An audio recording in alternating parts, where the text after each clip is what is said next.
하나님께서 우리 교회 앞에 넓은 들을 주심을 감사합니다. 할렐루야. 이 완연한 가을에 우리는 교회 앞 들을 내다보면서 봄부터 여름을 지나 가을이 되면 언제나 이처럼 수수하게 되는구나 하는 것을 깨닫게 됩니다. 할렐루야. 이 땅의 농부들이 추수하는 것처럼 하나님께서도 그분의 사람 농사를 지으시고 언젠가는 반드시 알곡과 가라지로 추수하신다는 것을 성경에서 누차 말씀하셨습니다. 알곡은 모아 그분의 곳간에 들이시고 죽정이는 모아 꺼지지 않는 불에 태우시리라고 하신 하나님의 진리의 말씀을 오늘 우리는 다시 깨달으면서 지난주에 이어 오늘도 대환란에 관하여서 말씀을 드리기로 하겠습니다. 대환란은 시기적으로 말하면은 후 3년 반에 일어날 것입니다. 그리고 그것은 42개월, 날수로 말하면 1260일 동안 대환란이 계속될 것이며 내용상으로 보아서는 그 대환란의 안에는 세 번의 화, 즉 첫째 화와 둘째 화와 셋째 화로 진행되어 갈 것입니다.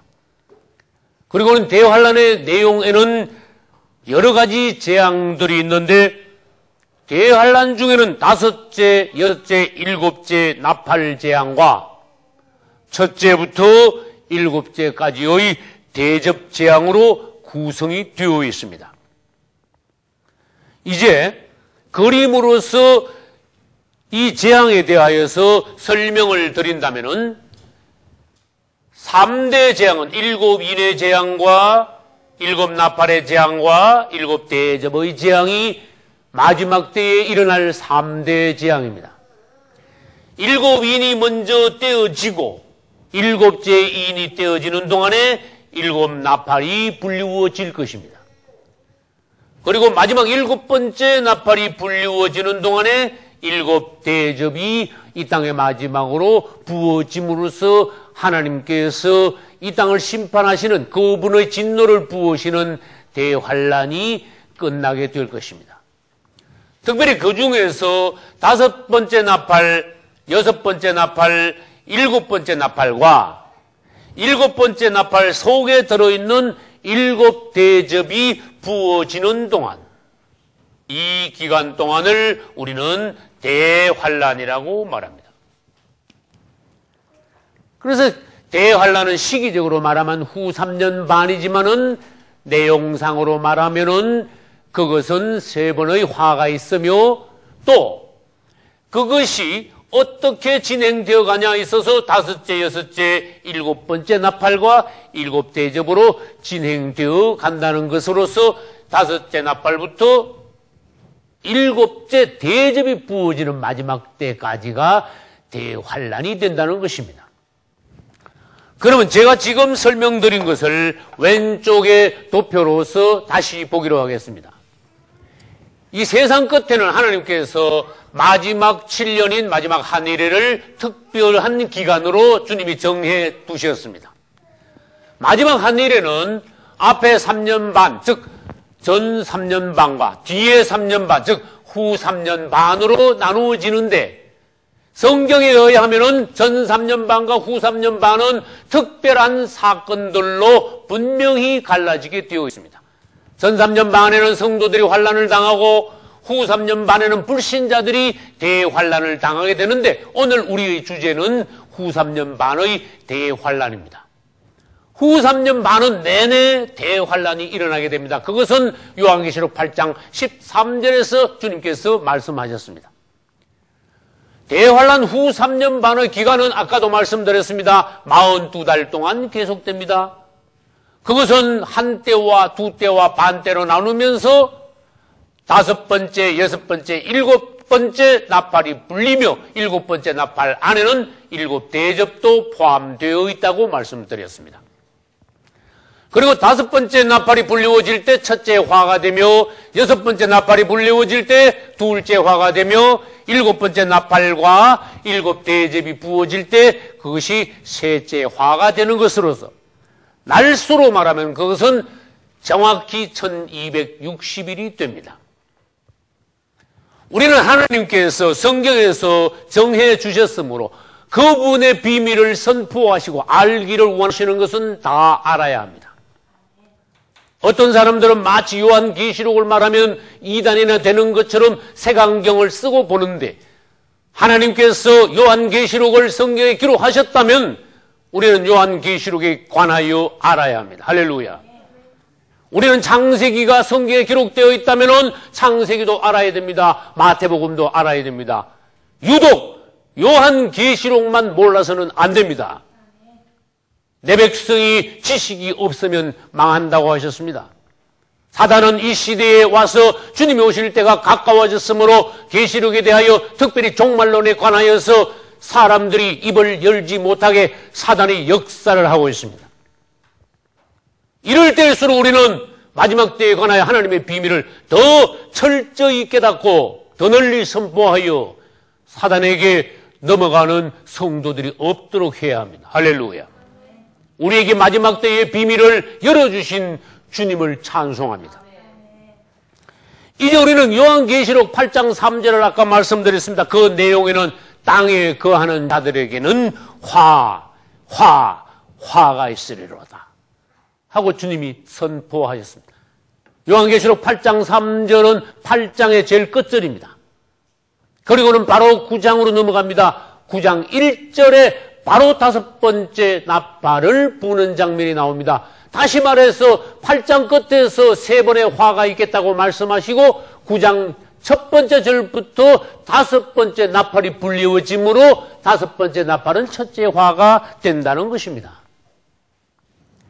그리고 나서 9장 13절부터는 여섯 번째 천사가 나팔을 부는데 그것은 둘째 화가 된다는 것이며 그 다음에 11장 15절부터는 일곱 번째 천사가 나팔을 계속 부는데 이것은 셋째 화이면서 우리가 지난주에 보았습니다. 16장 1절부터 21절까지는 첫 번째부터 일곱 번째 대접이 계속하여 부어지는데 그것이 대환란의 절정이며 세 번째 화, 즉 마지막 화가 되는 것이며 때로 말하면 반때 동안 지속되는 것입니다. 다섯째 나팔 첫째 화는 한때 동안 계속되며 여섯째 나팔 둘째 화는 두 때 동안 계속되며 일곱째 나팔과 일곱 대접 셋째 화는 반때 동안 즉 가장 짧지만은 세 번째 화는 가장 극심한 화가 된다는 것입니다. 이제 그럼으로써 우리는 대환란을 다른 말로 하면은 이것은 화다 이렇게 말할 수 있습니다. 화는 복의 반대입니다. 성경에서 화 이러면 바로 저주입니다. 화와 지옥은 직결되어 있습니다. 그것은 하나님의 진노요, 하나님의 무서운 심판의 날이 되는 것입니다. 그러면 우리는 하나님의 진노가 땅에 쏟아지기 전에 하나님의 화가 이 땅에 부어지기 전에 모두 다 휴거되어야 합니다. 할렐루야. 다시 말하면은 결론적으로 성도들은 이 땅에서 믿음의 시험은 당하지만은 단련은 받지만은 하나님의 진노의 부음은 면함으로써 대환란 이전에 반드시 휴거되어야 된다는 것입니다. 할렐루야. 그럼 왼쪽 도표에서 다시 그것을 설명드리겠습니다. 전 3년 반 동안의 성도들은 환란을 당합니다. 그것은 마태복음 24장 9절로 10절의 내용입니다. 전 3년 반이 끝나기 얼마 전에 성도의 환란은 끝남으로써 그분은 공중 재림하셔서 성도들을 휴거시켜 공중으로 데려가십니다. 이것은 일종의 대환란에 대한 도피입니다. 할렐루야. 그러므로서 우리는 대환란 전에 휴거되어 공중에서 우리는 주님과 혼인잔치하게 될 것입니다. 그래서 마지막 때 가면은 이 땅에 있는 인류는 세 부분으로 나누어집니다. 하나님께서는 인류를 3등분하여서 모든 인류를 세 등분 중에 한 군데 들어가게 하여 각각 다른 곳에 배치하여 이제 그분의 마지막 때를 정리하시는 것입니다. 가장 복 있는 성도들은 환난을 통과하여 휴거되는 성도들입니다. 우리 그리스도인들입니다. 할렐루야. 이 세 가지 인류 중에서 첫 번째가 성도들인데 그들은 환난을 통과한 후 휴거되어 공중에 있게 됩니다. 언제 동안? 대환난 동안에 성도들은 어디 있습니까? 공중에 있게 됩니다. 가장 복 있는 사람들입니다. 하나님의 사람들입니다. 그리스도의 신부들입니다. 알곡들입니다. 이긴 자들입니다. 할렐루야. 두 번째로 이 야곱의 환란이 전 3년 반과 후 3년 반 중간 지점에 있게 되는데 야곱의 환란은 이스라엘의 환란을 당합니다. 그때 유대인들은 적그리스도와의 전쟁에서 패한 후에 하나님께서 특별히 정해놓으신 도피처로 도망가서 그분의 양육을 받게 됩니다. 후 3년 반 1260일 동안 유대인들은 하나님의 양육을 받게 됩니다. 우리 성도들은 공중으로 올라가고 유대인들은 땅에서 어떤 곳으로 도피하게 되고 그러고 나면 나머지 세 번째 종류의 인류가 바로 불신자들이라는 것입니다. 이 불신자들은 대환란을 통하여서 거의 죽게 됩니다. 이제 이 불신자들이 어떻게 죽느냐, 어떠한 천재지변과 하나님의 화와 적그리스도의 수정 정치를 통하여서 비참하게 대환란을 통하여 모두 다 죽게 되느냐 하는 것을 성경에서 여기저기에서 상세히 적어 놓으셨는데 오늘 우리는 그것을 보려고 합니다. 할렐루야. 대환란의 내용은 다섯째 나팔과 여섯째 나팔과 일곱째 나팔의 첫째, 둘째, 셋째 화입니다. 그 중에 다섯 번째 나팔은 계시록 9장 1절로 11절에 기록이 되어 있습니다. 즉 그것은 첫째 화라는 것입니다. 전 3년 반이 끝나는 지점에서 적그리스도는 이스라엘 등과 7년 평화 조약을 맺은 것을 파기해 버립니다. 그리고 적그리스도는 양의 탈을 벗어버리고 무서운 짐승이 되어 사단의 정치, 즉 수정 정치를 하게 될 때에 적그리스도를 통해서도 많은 사람들이 죽게 됩니다. 우리 하나님께서는 그때에 다섯 번째 천사에게 나팔을 불기 시작하게 하십니다. 그러므로서 다섯 번째 천사가 나팔을 불기 시작하면은 후 3년 반이 시작되는 것이요. 대환란이 시작되는 것이요. 첫째 화가 시작되는 것입니다. 대환란은 다섯째 나팔부터 여섯째, 일곱째 나팔까지인데 그러면 다섯째 나팔 이전에는 첫째 나팔부터 넷째 나팔까지가 있습니다. 이 첫째 나팔부터 넷째 나팔까지의 특징은 계시록에서 본다면은 천재지변만 일어납니다. 사람은 죽지 않습니다. 그러나 직접적으로 사람이 죽고 사람이 고통을 당하고 무시무시한 현상이 일어나는 것은 다섯째 나팔부터입니다.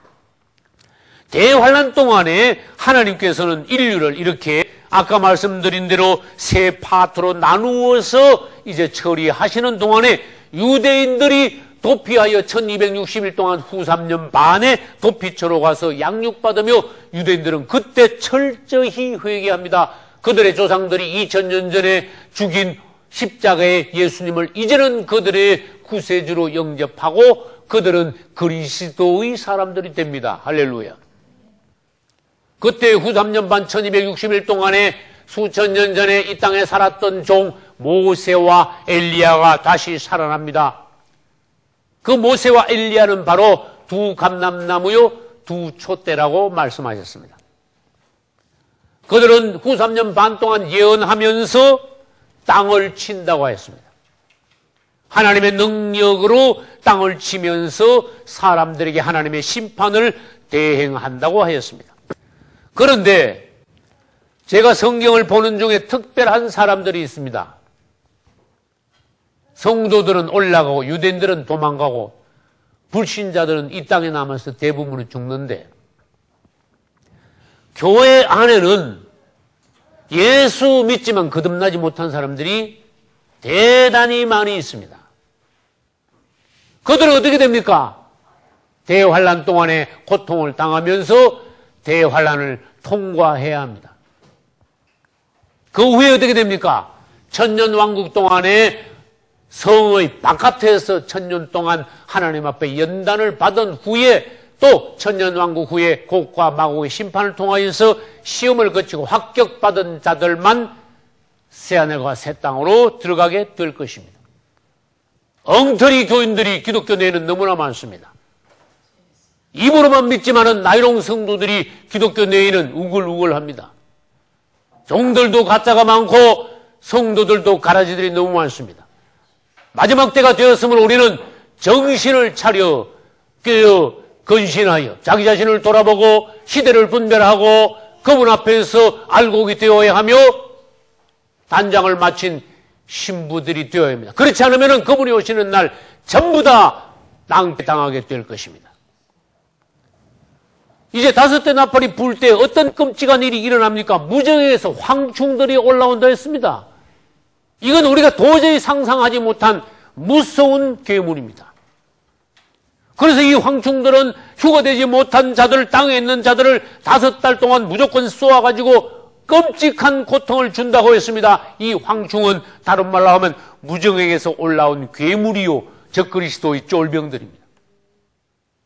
황충의 모습이 요한계시록 9장 7절부터 10절까지 해서 8가지로 말씀해놨습니다. 말같이 생겼다고 했으며 머리는 금면류관이 있고 얼굴은 마치 사람의 얼굴 같은데 또 희한하게도 여자의 머리털을 가지고 이빨은 사자의 이빨이요 몸에는 철 흉갑을 둘렀고 꼬리는 또 전갈의 꼬리를 가졌으면서 손에는 쏘는 살을 가졌더라. 이것을 누가 상상이나 하며 누가 이 괴물을 그려낼 수 있습니까? 이 황충들이 후 3년 반 첫 번째 화 동안 땅에 있는 사람들은 무조건 쏘아 극심한 고통을 준다고 했습니다. 그 다음에 6째 나팔을 부는데 그것은 둘째 화입니다. 계시록 9장 13절부터 21절까지인데 대환란이 그것보다 더 극심하게 된다는 것입니다. 6째 나팔을 불 때에 유브라데 강에 결박되어 있던 타락한 4천사가 풀려난다고 했습니다. 우리가 지금 도저히 사람의 머리로는 상상하지 못할 끔찍한 사륙이 이 땅에서 일어납니다. 그러므로 그것을 성경에서는 대사륙의 때요, 하나님의 진노의 날이요, 하나님의 큰 잔치의 날이라고 명명하셨습니다. 희한하게도 이 2억의 군대들이 타고 오는 말들이 희한한 말들이라 그 말의 입에서도 불이 나온다 했습니다. 유황이 쏟아져 나오고 연기가 나와 그것으로 수많은 사람들을 죽이게 된다고 하셨습니다. 셋째로 7번째 나팔이 불리워지며 동시에 이어서 첫째부터 7번째까지 대접이 계속 부어지게 되는데 그것은 대환란의 절정이요 세 번째 화요 반때 동안에 계속됩니다. 요한계시록 11장 15절부터 19절까지 또 우리가 지난주에 읽은 요한계시록 16장 1절부터 21절 끝까지 7째 나팔과 7대접이 기록되어 있습니다. 이것은 정말로 끔찍합니다. 남은 자들을 모두 죽이기는 그러한 환란 중의 환란입니다. 환란의 절정입니다. 7인 7나팔 7대접 중에 이제 마지막으로 7대접이 부어지는데 이것은 하나님의 저주의 대접입니다. 첫 번째 대접이 부어지는 것은 요한계시록 16장 2절에 기록이 되어 있습니다. 이 첫 번째 대접이 부어질 때 무슨 일이 일어납니까? 666 표받은 자들에게 악하고 독한 종기, 피부병이 난다고 하셨습니다. 여러분, 왜 666 펴받은 자들에게 왜 악한 종기가 납니까? 666 표를 어디다 받습니까? 오른손이나 이마, 즉 사람의 피부, 살갗에다가 표를 받지요. 그렇게 하나님께서 무엇으로 치십니까? 이 살갗에 독한 종기가 나도록 심판하신다는 것입니다. 둘째 대접은 16장 3절에서 부어집니다. 그때에 이 지구상에 있는 바다의 모든 생물이 모두 다 죽게 된다고 하셨습니다. 얼마나 끔찍합니까? 셋째 대접은 16장 4절에서 부어집니다. 땅에 있는 모든 물이 전부 다 피가 되어 그 피를 사람들이 마시고 고통 중에 죽게 되는 것입니다. 이것은 마치 애굽의 심판을 연상케 하는 것입니다. 네 번째 대접은 16장 8절부터 부어지는데 해가, 즉 태양이 더욱더 권세를 받아 뜨거워짐으로써 태양불로 사람들을 태워 죽이게 된다고 하셨습니다. 다섯 번째 대접은 16장 10절에 부어지는데 이 다섯 번째 대접은 사람들에게 부어지는 것이 아니라 즉 그리스도의 왕국, 사단의 나라에 다섯 번째 대접이 부어집니다. 그래야 사단의 왕국이 이제는 때가 되었으므로 시들해지고 어두워지고 그때 그것으로 인하여 사람들이 더욱더 고통을 받게 됩니다. 여섯 번째 대접이 16장 12절에 부어질 때 유브라데 강이 말라집니다. 그로 인하여서 적그리스도의 군대 2억이 유브라데 강을 그냥 건너서 예루살렘 쪽으로 진격하도록 하나님께서 일부러 길을 열어주시는 것입니다. 일곱 번째 대접은 16장 17절 이하에서 부어집니다. 번개와 지진이 남으로써 세상 만국의 성이 무너진다고 하셨습니다. 하늘에서 한 달란트나 되는 우박이 내려 사람들을 죽이고 극심한 재앙이 마지막으로 일어남으로써 그 재앙이 심히 크다라고 성경에서 말씀하셨습니다. 여러분은 성경의 기록을 영화나 만화나 꿈으로 생각해서는 절대로 안 됩니다. 성경의 기록은 1.1억도 틀림없이 앞으로 그대로 실현될 하나님의 진리의 말씀입니다. 할렐루야. 우리는 이 화를 피해야 합니다. 이 화를 피할 길을, 오히려 축복을 받을 길을 하나님께서 정해 주셨습니다. 할렐루야. 베드로후서 3장 11절과 12절에는 그러므로 너희가 어떠한 사람이 되어야 하겠느냐? 마땅히 거룩한 행실과 경건함으로 하나님의 날이 임하기를 간절히 사모하라고 말씀하셨습니다. 할렐루야. 시대를 분별할 수 있는 사람은 이 시대에 뛰어난 그리스도인입니다. 하나님의 말씀을 비밀을 사모하는 자들은 이 시대에 하나님께 특별히 사랑받은 자들입니다. 끝까지 주님을 믿고 사랑하는 자들은 반드시 그분 앞에 구원받고 들림받게 되어 있습니다. 그분을 사랑함으로 알곡이 되는 자들은 이 땅의 대환란을 면하며 오히려 땅에 대환란이 있을 동안에 하늘에서 그분과 혼인잔치하면서 놀라운 축복 가운데 기뻐하며 찬양하게 될 것입니다. 할렐루야. 여러분 모두 다 알곡이 되시고 들림받고 그리스도의 기뻐하시는 신부가 되시기를 예수 이름으로 축원합니다. 할렐루야.